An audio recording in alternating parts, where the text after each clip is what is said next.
Live from the nation's capital, this is the National News Desk, America's News Now. I'm Dee Gatton, and we continue to follow that breaking news after days of warnings. Israel launching sweeping airstrikes on Iran. Let's get straight to Jeff Harris at the Live Desk with what we know right now, Jeff. Breaking tonight, Dee, brand new video right here shows the strikes Israel says that are targeting Iran's nuclear sites and also top military, also nuclear scientists. Iranian state television says the head of Iran's paramilitary Revolutionary Guard is now feared to be dead. Iran's state-run news media sharing this video right here of some of the destruction in their capital. Israel has closed down its airspace and moved officials to secret locations in preparation of a retaliatory strike. The Jewish state refuses to be a victim of a nuclear holocaust perpetrated by the Iranian regime. Now, as Prime Minister, I've made it clear time and again, Israel will never allow those who call for our annihilation to develop the means to achieve that goal. Taking a live look at the White House tonight, where President Trump is convening a cabinet-level meeting at this time. Secretary of State Marco Rubio with this statement right here, saying the U.S. was not involved in the strikes and their priority is protecting American forces in that region. Take a look at this map of known U.S. military bases across the Middle East. U.S. officials are preparing for possible retaliatory attacks by Iran, targeting some of these bases right here, which could result in a mass casualty event. The U.S. is warning Iran not to. Breaking news right now, a major military escalation in the Middle East as we give you a live look over Jerusalem this morning. Iran fired dozens of drone strikes that Israeli forces did intercept overnight. This, of course, in response to Israel's wave of airstrikes to destroy Tehran's nuclear program. Retired Army Lieutenant Colonel Robert McGinnis joining us this morning for some more insight on this. Good morning to you, sir. We knew this was coming. The administration ordered Americans out of the Middle East. So what's next? What are you specifically watching for in the next 24 hours? Well, so obviously we're concerned about radiological release from the strikes that the Israelis made, but also the retaliation. We expect that Iran will clearly launch more drones and missiles. And of course, Hezbollah, Hamas, which probably can't do much, but the Houthis might be able to do a little more. IRGC obviously has lost its senior leadership based upon media reports. And so there's a lot of unknowns at this point, Jan. What I'm most concerned about, however, is strikes against U.S. personnel. Of course, we started to remove those personnel through evacuation a couple of days ago, but the Iranians have threatened to attack us. And we have 40,000 troops in the region, plus dependents, and they're all around Iran. So that could be a major issue going forward. You talked about the IRGC, the Iran Revolutionary Guard. We know now that there are reports that the head of the IRGC was killed, as well as the chief of the country's military. What does that mean for Iran's defense forces? Who is leading those forces now? Well, just like every military, someone is the second in command will step forward. When we struck Soleimani under the Trump 1 administration in Baghdad, clearly there was an echo across that region and retaliation took place. But as far as IRGC's capabilities, they run all the armed forces. There's no doubt about that, and they'll continue to do so. But they will strike out, and they do have capabilities all over the region. Whether or not they're going to be able to touch us, I think is an issue that's unresolved. Keep in mind, a week ago, we redirected from what was going to Ukraine thousands of anti-drone capabilities into the Middle East, and in anticipation of what we've just seen. Lieutenant Colonel, Prime Minister Benjamin Netanyahu said the attacks will continue for as many days as it takes, because he said, quote, "We cannot leave these threats for the next generation." He said, "When the enemy develops the capabilities to destroy you, stop him." As we know, there's been plenty of reports that reveal Iran had enough uranium, they'd enriched enough uranium to build nuclear bombs within days. So talk about the seriousness of this, especially in the hands of the world's largest state sponsor of terrorism. You know, well, they've threatened to destroy Israel and attack the United States, albeit with nuclear weapons, which is why Mr. Trump and Prime Minister Netanyahu have made it clear that Iran would not become a nuclear state. Keep in mind that what Netanyahu said earlier this morning, Israel time, the Iranians were believed to have enough enriched uranium for at least 9 weapons, and they have plenty of ballistic missiles. We're not sure they could, mate the two, the nuclear weapon with a missile, but we're not taking any chances. And so Netanyahu said, no, the time is ripe, we must strike, and they did, and they'll continue to strike until they believe the Natanz and other nuclear facilities are put totally out of action. So we'll have to wait and see. How should the U.S. respond? And at what point do we go in to protect Israel, to protect ourselves from one of our biggest enemies?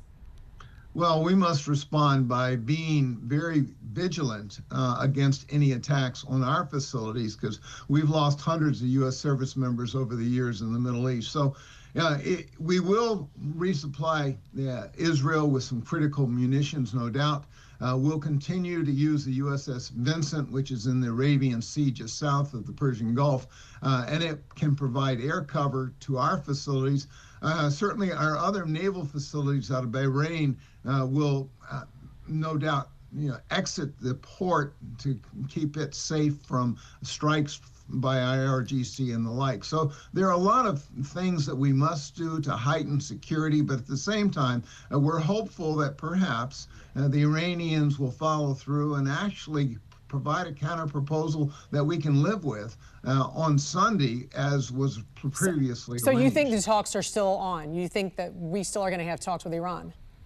I think it's in Iran's interest to do this. Clearly, their sponsors, Russia and China, will have a voice here. I think China and Russia want to stabilize the region, and especially China, which is really dependent upon Iranian oil at the tone of 3 million barrels a day. So they want to see something to stabilize the region once again. Retired Lieutenant Colonel Robert McGinnis, we appreciate you joining us this morning, and thank you for your service to our country. Thank you. I'm Atra El-Nashar in Washington. President Trump spending hours in the Situation Room with his national security team Friday as Israel and Iran launched additional missiles at one another. Soon after news broke Thursday night of Israel's strikes on Iran, the Trump administration issued its first comment stressing, "We are not involved." A close ally to Israel and in the middle of nuclear talks with Iran, the U.S. was already in a position to be pulled into what comes next. Iran suspending talks with the U.S. indefinitely, claiming the attacks were carried out with the cooperation, coordination, or at least they say a green light from the United States, saying the U.S. must be held accountable. President Trump telling Reuters, "We knew everything and I tried to save Iran humiliation and death. I tried to save them very hard because I would have loved to have seen a deal worked out. They can still work out a deal, however. It's not too late." Members of Congress are wary of a regional conflict breaking out, but are showing different levels of concern about U.S. forces getting involved. Republican Senator Lindsey Graham says Iranian officials who survived Israel's initial strikes should agree to abandon their nuclear program. Quote, "If not, America, the greatest power for good on earth, should be all in to help Israel finish the job." Top Democrat on the Senate Armed Services Committee, Jack Reed, calling Israel's actions a reckless escalation. He says, "I urge both nations to show immediate restraint, and I call on President Trump and our international partners to press for diplomatic de-escalation before this crisis spirals further out of control." It's inevitable the U.S. will feel an economic impact from this conflict. Stocks were down Friday over the geopolitical instability, and oil prices saw an immediate spike. Gas Buddy's Patrick DeHaan tells me he expects gas prices to rise 10 to 25 cents over the next couple of weeks. Conflict increases risk of oil flows being disrupted. The degree of what happens from here on out depends on the degree in which Iran responds, or if Israel escalates the situation and has new attacks. So far, de-escalation seems out of the question. In Washington, I'm Atra El-Nashar reporting. I'm national correspondent Kayla Gaskins in Washington. Tensions boiling in the Middle East as Iranian state TV says more missiles are headed to Israel. Missiles raining down on Tel Aviv Friday evening. Iran delivering an anticipated counterpunch in response to Israel's initial strike hours before. It started with Israeli drones emerging from a secret base built by Israel on Iranian soil. These drones crippled Iran's aerial defense system, opening the skies for Israel's Air Force to fly in and strike the heart of Iran's nuclear program. The attack also killed Iran's leading nuclear scientists and top military commanders. We spoke with Israeli Brigadier General Amir Avivi. Do you think Netanyahu would have gone forward with this attack without a green light from President Trump? I think he would, because this is really existential, but I'm glad that President Trump understands exactly what we're facing. Israel saw a window of opportunity and took it. Iran's terror proxies that once sat menacingly on Israel's borders have been systematically reduced since the October 7th attack. And there was an understanding that if we launch an attack on Iran, we have to fight all the proxies. Hamas is hanging on to its existence by a thread in Gaza. Hezbollah is not doing much better in Lebanon. While the Houthis are still firing missiles, they're also weak, in part thanks to strikes by the U.S. The Iraqi militia are in disarray, and the Syrian regime that supported Iran toppled. So yes, Iran is pretty alone, and this is why Iran is trying to move faster towards nuclear capabilities, and Israel is not going to let them do that. Tehran announced Israel's actions amounted to a declaration of war, something Danny Citronowitz, an Iran expert we spoke with after the attack, agrees with. We are in a war with Iran. It's not a campaign, it's not a fiction, it's a war. We have to be very cautious right now because we're only on the beginning stages of probably a long campaign. And operationally, yes, we have the upper hand, but strategically, we can find ourselves in the lower hand. Directly before Iran's counterattack, Iran's Ayatollah gave a speech on Iranian state TV, saying, quote, "Strong action should be taken and will be taken. We will have no leniency." In Washington, I'm Kayla Gaskins. We continue to follow the breaking new developments in the Middle East. Joining us now to discuss, combat technology expert and spectrum engineering and policy vice president Louis Libin. Talk to me first about the weaponry used on both sides here, Louis.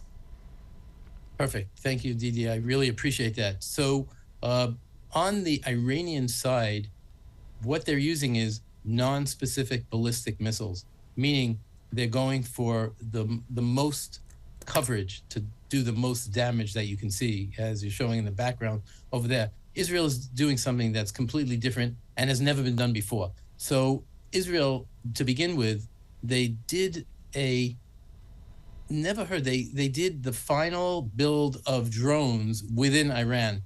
It was a decapitation strike that eliminated the enemy threat, the nuclear facilities, the intelligence gathering, the precision, the actual scientists.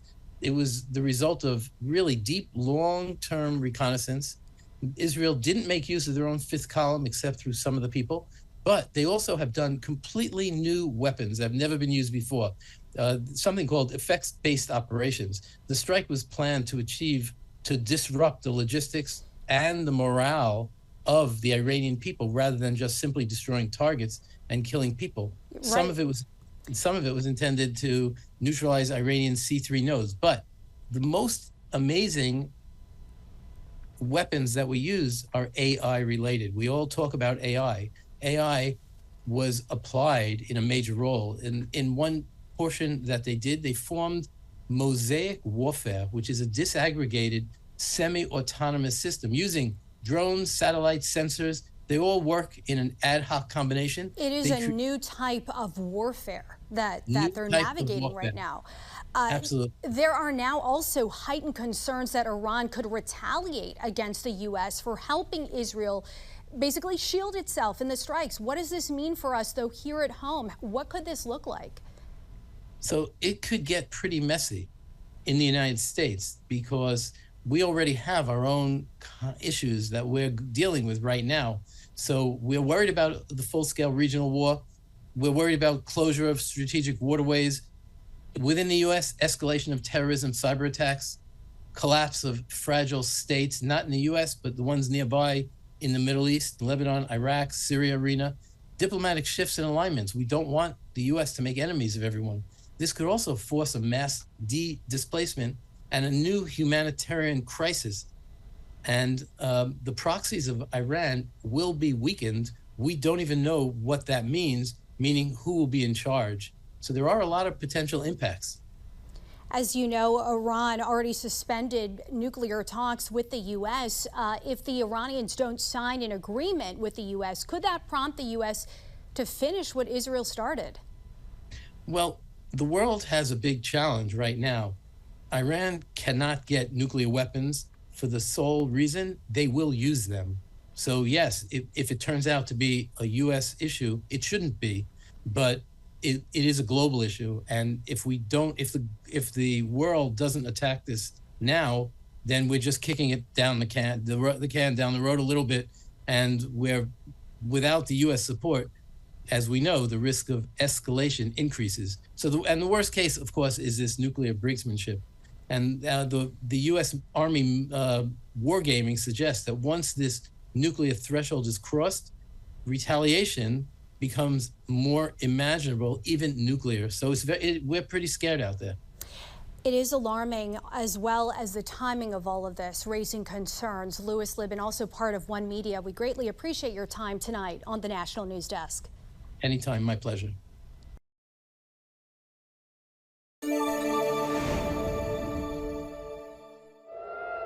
The fight between Israel and Iran lighting up the Middle East. The world waiting to see if the U.S. will remain on the sidelines. On Sunday, President Trump telling ABC News it's possible we could get involved, but we are not involved at this moment. Israel continues systematically taking out Iran's top nuclear scientists and officials. I can inform you, Brett, that moments ago, we also got the chief intelligence officer and his deputy in Tehran. But U.S. officials saying President Trump made it clear to Israel he's against an assassination of Iran's Ayatollah. Israel's President Benjamin Netanyahu dancing around the question Sunday. Is that true? Actually, there's so many false reports of conversations that never happened, and I'm not going to get into that. Trump aiming to prevent the war from escalating further in hopes diplomatic talks can resume. I think it's time for a deal, and we'll see what happens, but sometimes they have to fight it out, but we're going to see what happens. I think there's a good chance there'll be a deal. Netanyahu telling Fox News their intelligence shows Iran was behind the 2 assassination attempts on President Trump last summer. Through proxies, yes. Through their intel, yes. They want to kill him. Look, he's enemy number 1. Iran's president had promised to take revenge against President Trump for his authorization of the strike that killed top Iranian general Qasem Soleimani during his first term. In 2022, Iran released an animated video of a targeted attack on Trump. Meanwhile, for Israel to achieve its ultimate goal of destroying Iran's nuclear facilities, it will either need incredible ingenuity or, many believe, help from the United States. The main nuclear site, Fordow, is nestled deep inside a mountain. Israel doesn't have a bomb powerful enough to reach the site, but Israel's ambassador to the U.S., Michael Leiter, says they have other ways. Not everything is a matter of, taking to the skies and bombing from afar. But you're certain you can wipe out Fordow? We're certain that we can set back the nuclear weapons system development within Iran for a very, very long time. The United States does have bombs called bunker busters, powerful enough to destroy the site and the planes to drop them, all currently sitting within flying distance of Iran. All it would take is a green light from President Trump. I'm Kayla Gaskins reporting.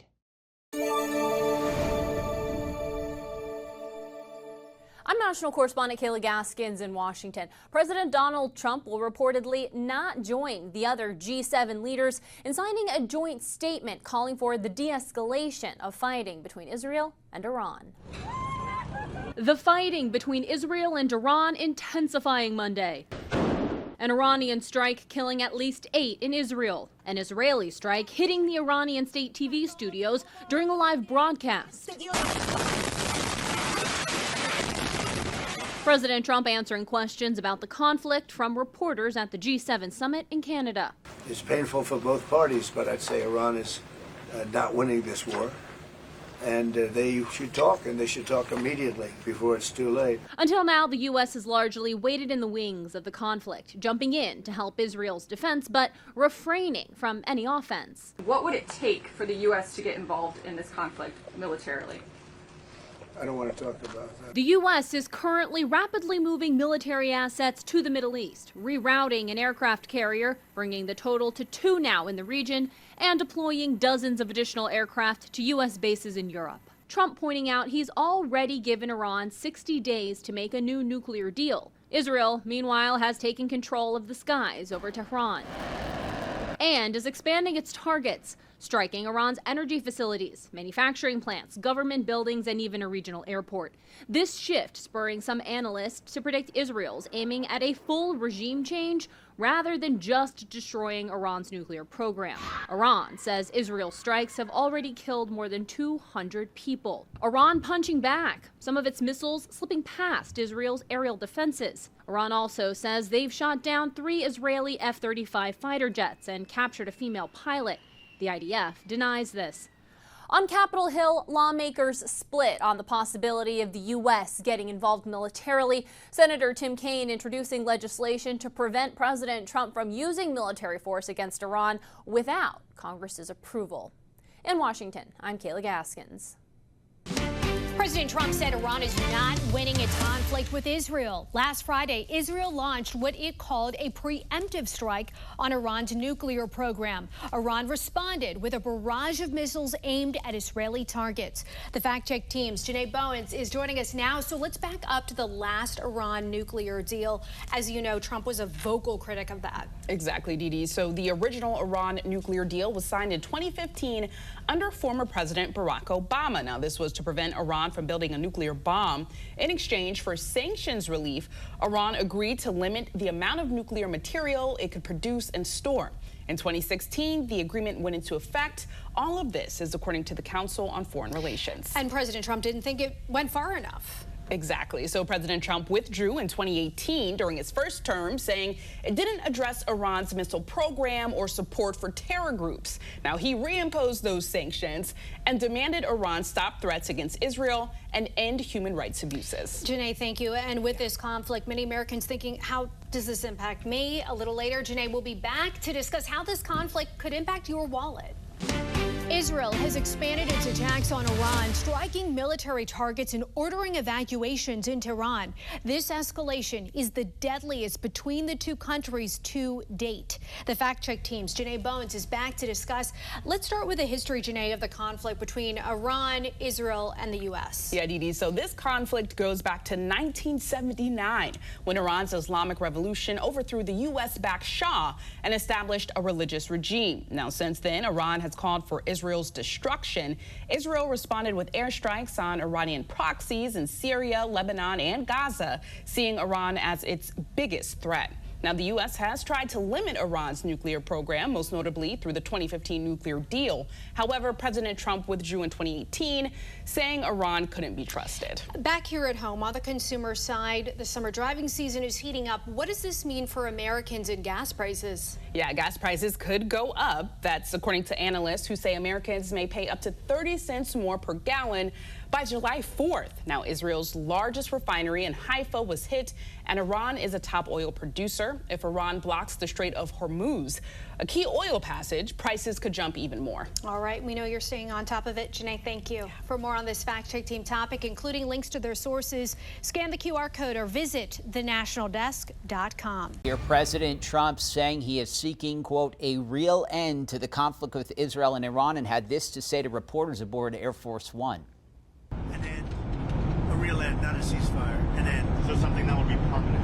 Yeah, or giving up entirely. That's okay too. Are you close there? Is that possible? Is that possible in the next 24 Why not? Certainly possible. Complete give up. That's possible, yeah. He also reiterated on his stance with to keep nuclear weapons from Iran while speaking to reporters. Doing pretty well. Right now, we're doing pretty well. Remember, Iran cannot have a nuclear weapon. It's very simple. We don't have to go too deep into it. They just can't have a nuclear weapon. Now, he was on his way back to Joint Base Andrews after leaving the G7 summit in Canada early. As the president says, he expects these next 2 days will reveal more about whether Israel plans to slow down or accelerate its attacks on Iran. And we're keeping watch of the breaking news out of Tel Aviv this morning as tensions are rising between the two Middle Eastern adversaries, Iran and Israel, as we enter day 5 of this ongoing tit-for-tat airstrikes and missiles being sent into Israel by Iran. Israel defense officials are saying 30 Iranian drones were intercepted. A new video overnight is also showing parts of an Iranian missile that fell into Israel just north of Tel Aviv, as the Israeli military warned about 330 people in a Tehran neighborhood to evacuate. About 9.5 million people live in the capital city of Iran there. And this morning, we're learning more about Americans stuck in Israel right now. Our national correspondent, Kayla Gaskins, brings us the latest live. Well, good morning. So many Americans in Israel right now are left scrambling to figure out how exactly they're going to get out of the country and back home. The main airport in Tel Aviv is shut down and all flights are canceled until further notice. The U.S. State Department has also issued a level 4 do not travel advisory for Israel. This morning, I spoke with some Americans who went to Tel Aviv last week for work, and then this fighting broke out, and now they can't figure out how to get home. They said the U.S. Embassy in Jerusalem is not being all that helpful to finding solutions. The only option appears to be to cross by land into Jordan, where there are some limited flights available. And this comes as the fighting just gets worse on the ground and really shows no sign of calming down. And the president calling his National Security Council team into the Situation Room as this conflict rises. Kayla Gaskins live in D.C. We appreciate the updates. Thanks so much.